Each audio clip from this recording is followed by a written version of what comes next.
Thanks. I now give the floor to the distinguished delegate from the Syriac Universal Alliance. You have the floor. Thank you, Mr. Vice President. As the indigenous people of Iraq and Syria, the Arameans are among the major and ongoing victims of militant Islamic organizations such as ISIS. Just a few days ago, in the northeastern Syrian town of Qamishli, a terrorist blew himself up in a failed attempt to assassinate the Syriac Orthodox Patriarch and hundreds of civilians, killing 2 Arameans and injuring 5 others.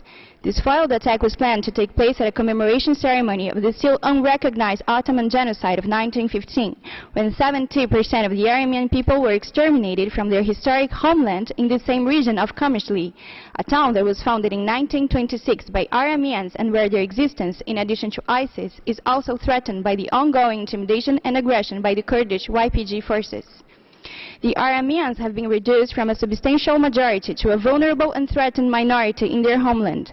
In 2016, the parliaments of the European Union, the Council of Europe, and some member states of the Distinguished Human Rights Council rightly recognized the genocide committed by ISIS against Yazidis, Aramean Christians, and other vulnerable minorities.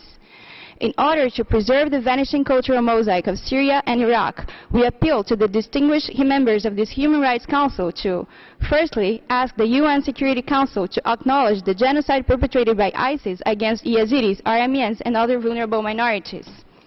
Secondly, identify the vulnerable minorities in need of humanitarian and development aid and recognize them so that UN member states can help them survive in their homeland and prevent the ongoing waves of refugees to continents like Europe.